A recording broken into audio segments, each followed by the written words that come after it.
Our Peaceable Kingdom is a new commission. It's a new work created for this exhibition.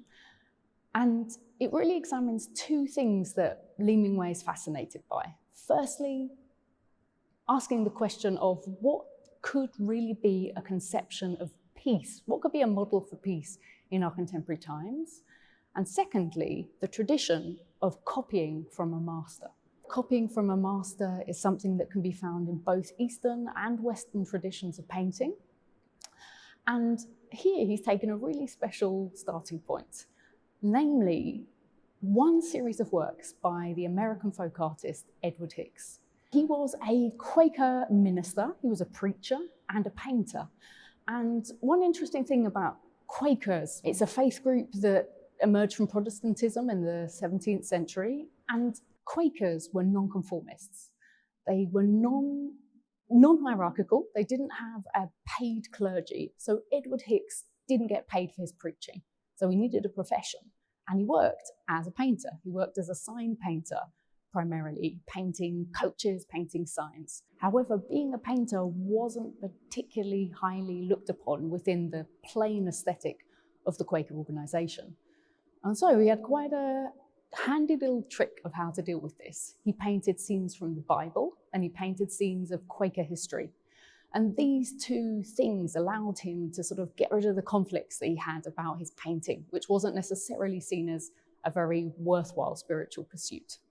So what did he do? He returned countless times, we think probably up to 100 times in his lifetime, to a scene, a prophecy of peace from Isaiah. It's from Isaiah 11, 6-8.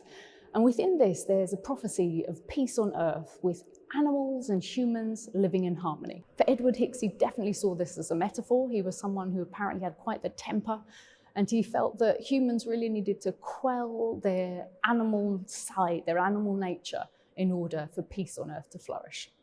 So Lee Mingwei, how did he first encounter Edward Hicks? Well, the first time he saw Edward Hicks's work was actually in a bookshop in California. He saw a reproduction, and the first thing that struck him were the colours and the flatness and the way it reminded him of Henri Rousseau's paintings, this naive kind of style. And the second time he really returned to Edward Hicks was in the wake of the September 11th attacks. Lee Mingwei was living in New York at the time, where he still lives, and he was really thinking about how can we usher in peace to this world? And so for this new commission for the Gropius Bau, Lee Mingwei has invited 11 different painters to copy the work of Edward Hicks. They've taken one of the versions of Edward Hicks's Peaceable Kingdom series from 1833 approximately, and they've done their own version of it. And we've got a wild array of aesthetics here. So this was, in a sense, the first generation. Then Lee Mingwei invited these artists to ask 2 further painters to copy their work. So we've got a second generation. 16 artists in total said yes. And Lee Mingwei also invited every artist to submit a written statement on peace, which we have here also on the wall. Artists who've got incredibly different practices, who've got incredibly different approaches. And we see that in the celebration of all different materials that are used, from very classic works that are literally oil on canvas to people who've used collage. We've even got an indigenous tree bark being used on one of the paintings by Ignatius Dickey Takandari, to someone like, for instance, Michael Eade, who often has golden embellished, gold carat 3D objects in his work. And what we notice also in the peace statements that the artists have submitted is the fact that peace is often based on liberation. The Quakers knew this, they were nonconformists, they were into gender equality, they were abolitionists. And in a sense, we've got a broadening of this. We've got paintings that are really saying that if we want to have peace, we need to have animal liberation. We've got paintings that are saying that if we want to have peace, we need gender equality. We've got paintings that are saying, if we want to have peace, we really need queer liberation. So it's quite a utopian work. It's certainly a hopeful work.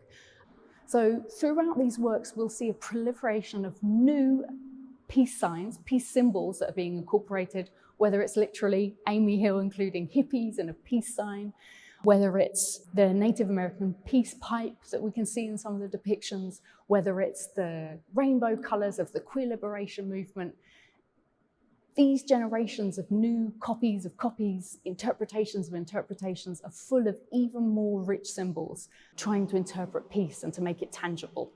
Lee Mingwei's own gesture is not to contribute a painting himself, he's not a painter, but it's to host, to really act as a host to all of these different visions of peace and to all of these different copies and interpretations of different generations of paintings.